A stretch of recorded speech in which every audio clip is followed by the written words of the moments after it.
The shuttle docked with a soft hiss. Kira Vasquez stepped out on his station Valeth, 9 with one small bag over her shoulder and nothing else to her name. The air felt wrong. Too clean. Too empty. For 17 years she had lived in Sao Paulo, breathing humid air thick with rain, traffic smoke, and street food. The city had always been loud, messy, alive. This place smelled like metal and silence. The docking bay stretched wider than any building she had ever seen. Ships from dozens of worlds rested in perfect rows, their hulls painted in colors her eyes struggled to understand. Alien students walked between them in groups. Some buzzed when they spoke. Some clicked, some sang, and almost all of them stopped when they saw her. She noticed the reactions immediately to a step backward, but a quick turn of the head, and a widening of strange alien eyes. Kira kept walking. She was used to being watched.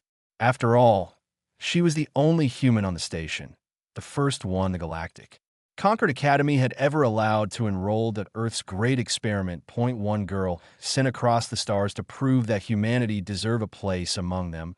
And oh pressure, Petit, the registration desk, stood a tall, pale creature with for slender arms and skin the color of faded ice. Its large, wet eyes blinked sideways when it looked at her. "You are the human," it said. Not a question. "Kira Vasquez," she replied calmly. The creature studied her for a moment longer. Then it handed her a small data card. Dormitory assignment. Class schedule. Station map. Its voice was flat. Everything you require to survive. Kira took the card, and oh welcome, and oh greeting. Just instructions. She nodded and walked away. Her dormitory was located in the lowest wing of the station, far from the bright towers where the children of ambassadors and generals lived. The room was small .2 sleep pods built into the wall and a narrow shared washing unit. Her roommate was already there. Seleth Tyres sat on one of the pods with all 4 arms crossed over her chest. She was Vani, the same species as the registrar, but younger. Soft bioluminescent patches glowed faint green across her neck. Seleth stared at Kira the way someone might look at a strange insect crawling across their dinner plate. "So," she said slowly, "you are real." Kira set her bag on the floor. "I am real." Seleth tilted her head. "They told me I would be sharing a room with a Death Worlder." Kira began unpacking. There was not much .2 shirts, a pair of boots, a datapad, a worn leather bracelet, and a small holographic projector. When she activated it, a woman appeared in glowing light. Human, tall, wearing military armor. She was smiling, but her eyes looked tired. Seleth glanced at the hologram, then at Kira. Something in the girl's expression made her decide not to ask questions. The next morning, the Academy held its orientation ceremony. The grand hall was enormous. Rows of curved seats climbed toward the ceiling like the inside of a giant shell. More than 1,000 students filled them. Kira sat in the very back. Around her, whispers spread like insects crawling through dry leaves. That is the human. From Earth. Class 12 Death World species. A group of tall insect-like students called Fanny stared openly at her. Their armored plates clicked as they laughed quietly. Then the Academy director floated onto the stage, an ancient Vani whose dim bioluminescent skin glowed softly as he spoke. "Welcome, students," he said in a voice like slow-moving water. He spoke about excellence, about honor, about service to the conquered. And near the end, he added something else. "This year we welcome a student from a newly admitted species." The hall became quiet. The Conquered has decided to extend this opportunity. A pause. "We trust that all students will accommodate this decision." That was a teet, an onem, and oh welcome. Just accommodate. Kira did not react. She sat still with her hands folded calmly in her lap. If the words hurt, she buried the feeling somewhere deep. The first week was difficult. Not because of the classes. Those were manageable. Kira had spent 2 years preparing for this academy. She had studied alien languages, military history, xenobiology, combat theory. She had studied until her eyes burned. The real challenge was everything else that in the dining hall no one sat near. Her. Students moved away when she walked down the corridors. One day, a Fanny student deliberately slammed in her shoulder. "Soft flesh," he sneered loudly. His friends laughed. Kira kept walking to Inno angered, Inno reaction. Nothing. And strangely, that made them more uncomfortable than if she had fought back. In her free time, Kira explored the station. She memorized the corridors, every exit, every staircase, every emergency route. She studied environmental controls, gravity settings, atmospheric composition. She watched the other students the way a scientist studies animals, their habits, their strengths, their weaknesses. She did not even realize she was doing IT was simply how humans survived. The galaxy just didn't know that yet on the fifth night Selith returned to their dorm room. Kira was sitting quietly on her pod staring at her class schedule. The blue glow of the datapad lit her face. "You have combat theory tomorrow," Selith said carefully, "with Instructor Kelzer." Kira nodded once. "I know." Selith hesitated. "He is Thani, one of their most decorated soldiers. He has fought in many wars." "I know who he is," Kira replied. Something in her voice made Selith stop talking. IT wasn't anger.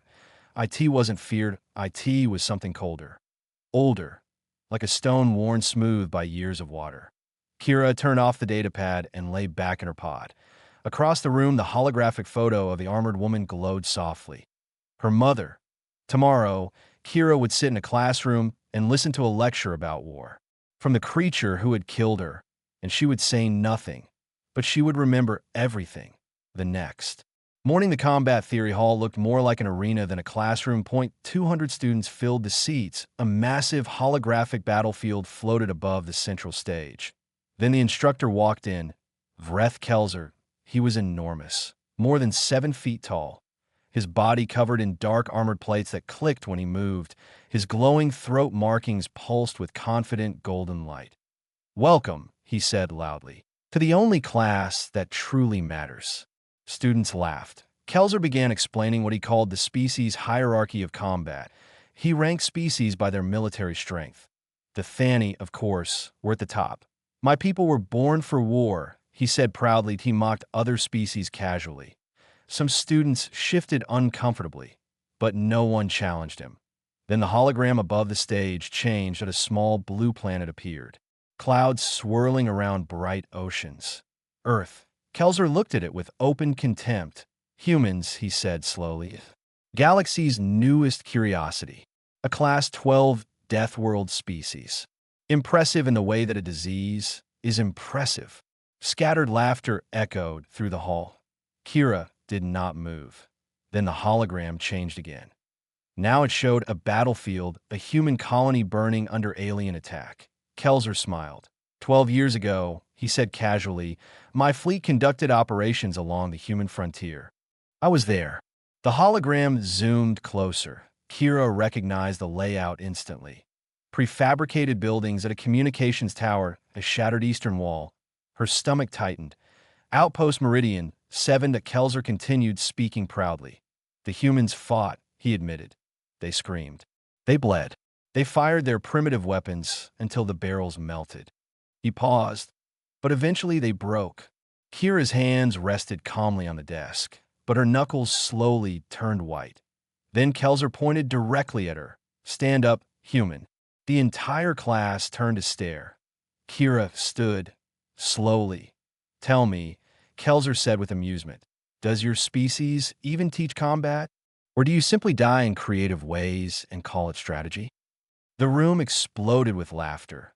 Kira waited until the noise faded. Then she spoke calmly. "Which outpost?" Kelzer blinked. "What? You said you led the assault. Which outpost?" He waved a dismissive hand.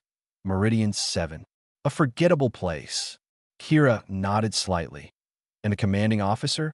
Do you remember her name?" Kelzer shrugged. "All humans look the same to me. Does it matter?" Kira's voice remained perfectly steady. "Commander Elena Vasquez. She held the eastern wall for 7 hours, with 32 soldiers. Your reports listed 109 Thani casualties before the wall fell." The classroom became completely silent. That Kelzer's golden throat markings flickered. Kira looked directly into his eyes. "She was my mother." No one moved. No one spoke. Kira sat down again. And for the first time since the lecture began, Instructor Kelzer had no idea what to say. The chamber was silent. Not the normal kind of silence, This was the kind that made even alien soldiers uncomfortable.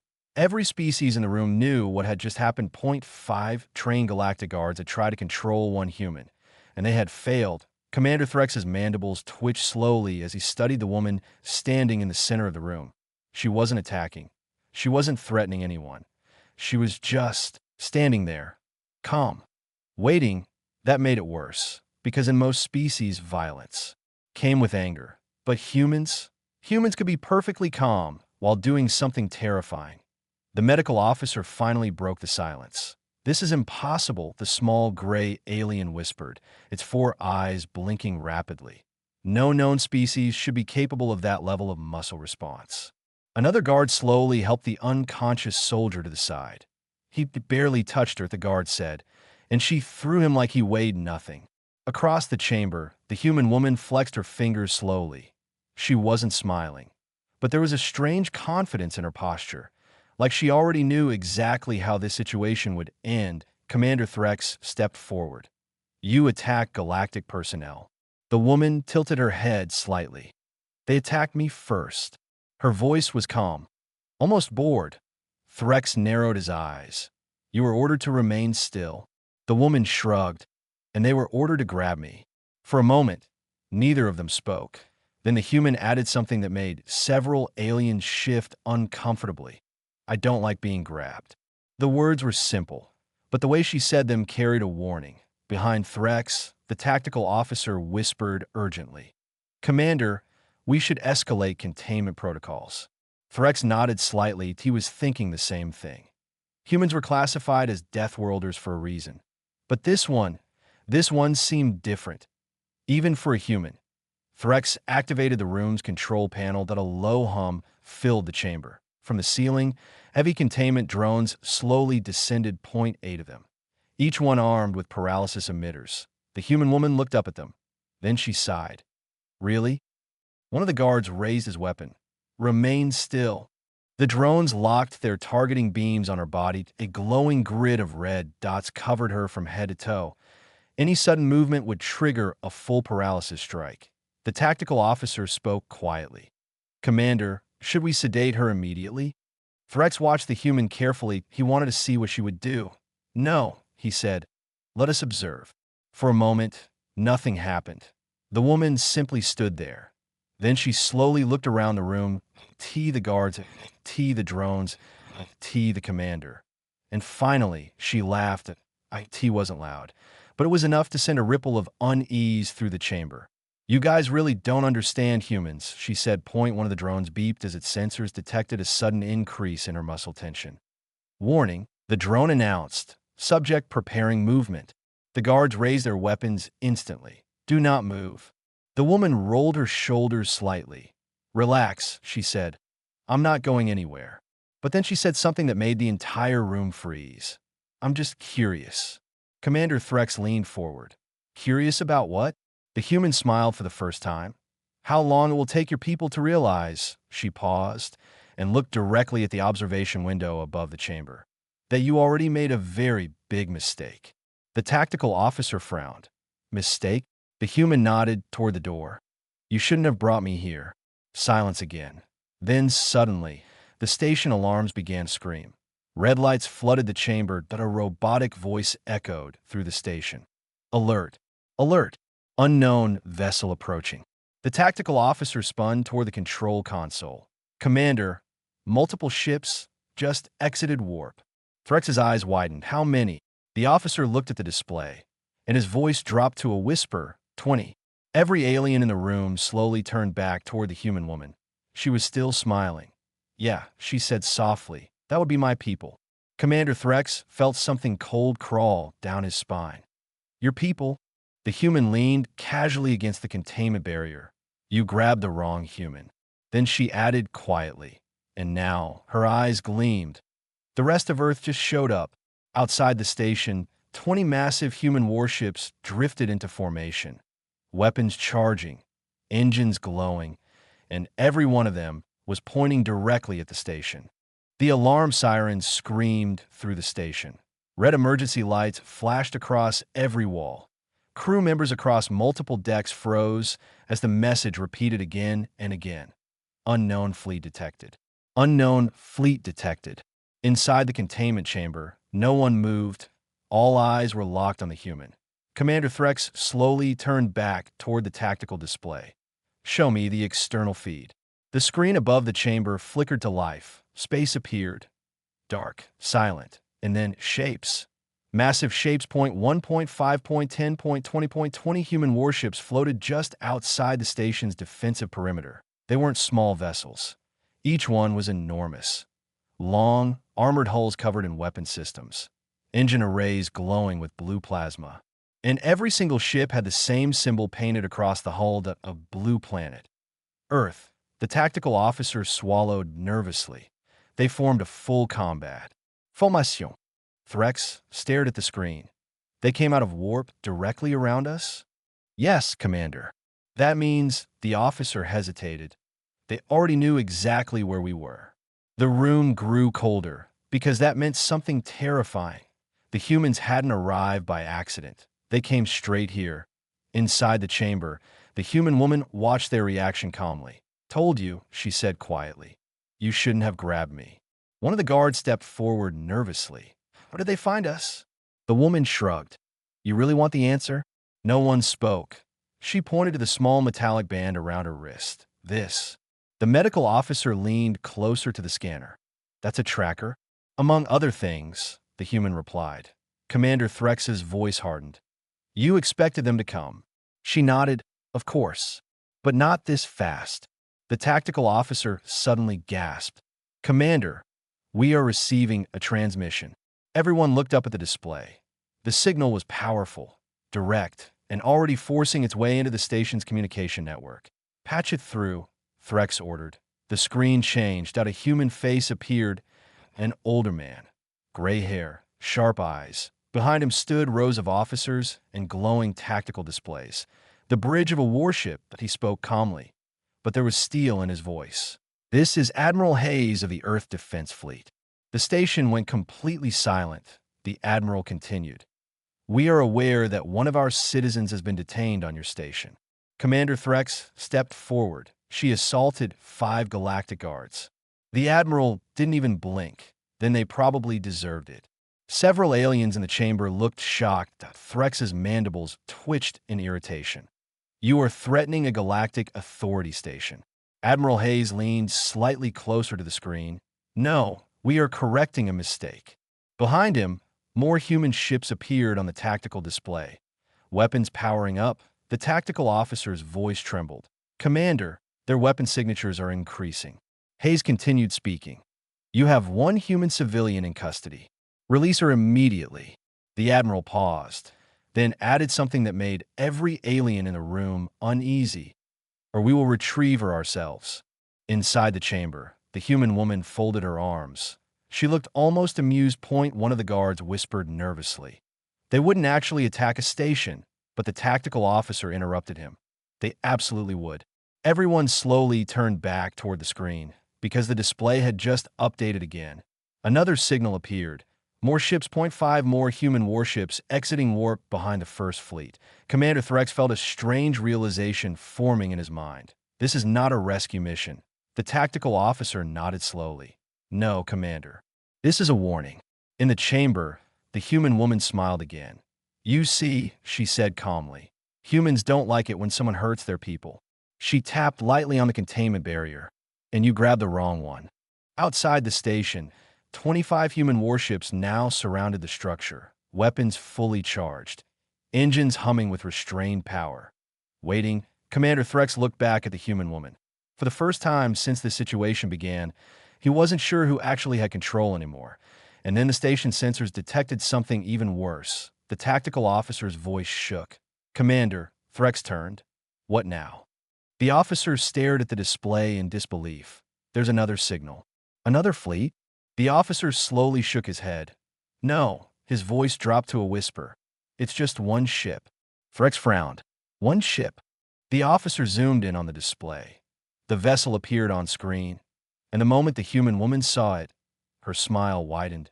Commander Threx noticed. What is that ship? The human looked at him calmly. That? She leaned closer to the barrier. That's the ship you should actually be worried about. Threx felt a chill run through his exoskeleton. Why? The human answered with quiet confidence. Because that one, she paused, belongs to my mother. The room went completely silent. The chamber fell into complete silence. Commander Threx slowly turned back toward the tactical display. One ship, he muttered. The tactical officer zoomed in on the signal, and at first, it didn't look impressive. Compared to the massive Earth warships surrounding the station, the new vessel was smaller, much smaller. Long dark, almost completely black, and bright engine glowed, and visible weapon batteries.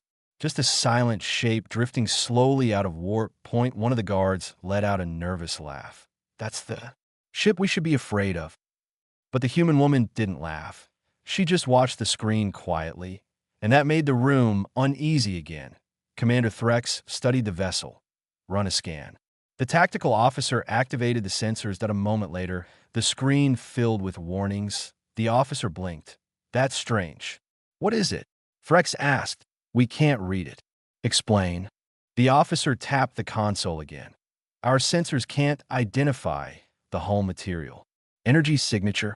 Unknown. Weapon systems. Hidden. The officer turned slowly toward the commander. It's like the ship is designed not to be seen. Inside the chamber, the human woman chuckled softly. Yeah, that sounds like her. Threx looked at her. Your mother commands that ship? She nodded casually. Yep. The commander crossed his arms. And why should we fear one small vessel when we are already surrounded by a fleet? The human tilted her head. You really want to know? No one answered. But everyone was listening. She looked back up at the screen. That ship doesn't belong to the Earth Defense Fleet. Threx frowned. Then who does it belong to? The woman smiled slightly. It belongs to the people humans call when things get complicated. The tactical officer suddenly gasped. Commander! Threx turned sharply. What? I just received a priority signal from the Galactic Defense Network. Put on screen. The message appeared instantly. A large red warning symbol flashed across the display. Then a line of text appeared. Classified vessel. The officer's voice dropped to a whisper as he read further. Ship identification confirmed. Commander Threx felt his stomach tighten. What ship? The officer looked up slowly, his face pale. The Aegis. The name meant nothing to most of the guards, but Commander Threx froze. He knew that name. Every high-ranking officer in the galactic systems knew it. The Aegis was a legend, or maybe a nightmare. It was the ship that appeared whenever a war became too dangerous, whenever pirates grew too powerful, whenever an entire fleet disappeared without explanation. One small black ship would arrive, and problems would vanish. Quietly. Permanently.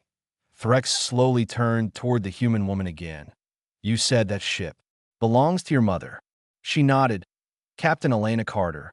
The room fell silent again. The tactical officer stared at the screen. Commander, the Aegis is requesting docking permission. Threx's mind raced. A ship like that never asked politely if it wanted to dock. It would dock, without permission. Inside the chamber, the human woman stretched her arms like someone who had been waiting a long time. Perfect timing. One of the guards whispered nervously. What happens now? The woman looked directly at him. My mom is going to ask a very simple question. What question? She smiled. Why you people thought it was a good idea to hurt her daughter. At that exact moment, the station lights flickered.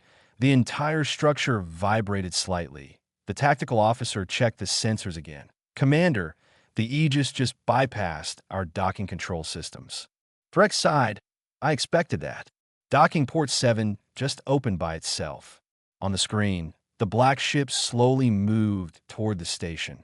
Silent, controlled, terrifying. Inside the containment chamber, the human woman stepped closer to the barrier. So, she said calmly, are you going to let me out? Or are you going to explain the situation to my mother yourself? Commander Threx looked at the screen, then at the human, then back at the screen again, because the external cameras had just captured something new. A single shuttle leaving the black ship, heading directly toward the station. The tactical officer whispered, the captain is coming aboard. The human woman grinned. Yep. Then she leaned casually against a barrier and said the one thing that made every alien in the room nervous. You guys are about to have a very bad conversation. The station felt different now. Not because of alarms, not because of the human fleet surrounding it, but because she had arrived. Docking port 7 opened with a heavy metallic echo that traveled through the entire station. Security teams gathered in the corridor outside the airlock. Dozens of armed guards, heavy weapons ready. But none of them looked confident, because every officer on the station knew the same thing now. The ship that had docked was the Aegis. The airlock door slowly opened at a soft hiss of escaping air filled the corridor. For a moment, nothing happened. Then footsteps, slow, calm, confident that a single human woman walked out of the shuttle. She wasn't wearing heavy armor, no battlesuit, and no visible weapons. Just a dark command uniform. But the way she walked made the entire security team tense. Her eyes scanned the corridor once, sharp, observant, calculating. Captain Elena Carter had arrived. The station guards stepped aside almost automatically, and O1 ordered them to move. They just did, because there was something about her presence that made resistance feel like a bad idea. Commander Threx stood waiting at the end of the corridor. He straightened his posture as she approached. Captain Carter stopped a few meters away. For several seconds, neither of them spoke. Finally, she asked one simple question. Her voice was calm, but it carried the weight of absolute authority. "Where's my daughter?" Commander Threx gestured toward the containment sector. "She is unharmed." Captain Carter's eyes narrowed slightly. "Good." She began walking again. Threx quickly moved to keep pace beside her. "You should understand," he said carefully. "Your daughter attacked 5 Galactic guards." Carter didn't even look at him. "Did they grab her?" Threx hesitated. "Yes." Then they made the mistake. They reached the containment chamber doors. The guards outside stepped aside immediately. Inside the room, every alien officer turned as the doors slid open. The human woman in the containment field looked up. Her face lit up instantly. "Hey, Mom." Captain Carter stepped into the chamber. Her eyes scanned the room. The unconscious guards, the broken equipment, the containment barrier. Then she looked at her daughter. "Are you hurt?" The young woman shrugged. "Nah. Good." Carter walked up to the barrier. Commander Threx cleared his throat. This situation could have been handled diplomatically. Captain Carter finally looked at him. Her expression was calm, but her eyes were cold. "You detained a human civilian. You attempted to restrain her with force. And you surrounded your station with enough weapons to start a war." Threx opened his mouth to respond, but Carter continued. "You are very lucky my fleet is here." The tactical officer blinked. "Lucky?" Carter nodded slightly. "Yes." She looked around the chamber. If this situation had reached the people who actually built the Aegis, her voice lowered slightly, you wouldn't have received a warning. The room went silent again. Commander Threx felt a chill run through him. Captain Carter turned back to the containment control panel. "Deactivate the field." Threx hesitated, then nodded to the officer. The barrier flickered, then disappeared. The young woman stepped out casually. She stretched her arms. "Thanks." Carter looked at her. "What did you learn?" Her daughter smiled slightly. "That aliens still think grabbing humans is a good idea." Several guards looked away awkwardly. Carter nodded once. "Good lesson." Then she turned back toward Commander Threx. "This incident ends now. What about the assault on our guards?" Threx asked. Carter looked at the unconscious soldiers, then back at him. "They attacked a Death Worlder." She paused. That outcome was predictable. The commander sighed slowly. "Yes, I believe we understand that now." Captain Carter activated her communicator. "This is Carter. Stand down the fleet." Outside the station, 25 human warships slowly powered down their weapons. The tension in space faded instantly. Inside the chamber, Carter placed a hand on her daughter's shoulder. "Ready to go home?" The young woman nodded. "Yeah." They began walking toward the exit. But just before leaving, Carter stopped. She turned back toward the commander one last time. "You run a large station, Commander." "Yes." "Then remember something important." "What?" Carter's voice remained calm, but the message was clear. When dealing with humans, she gestured toward the destroyed chamber. "Ask questions first." Then she smiled slightly. "And never grab one of our kids." With that, the two humans walked out of the room. Minutes later, the shuttle returned to the Aegis. The small black ships slowly detached from the station. Then, one by one, the entire human fleet disappeared into warp, leaving the station behind, silent, damaged, and filled with aliens who had just learned a very important lesson, that a lesson the galaxy would remember for a long time. Humans don't travel alone.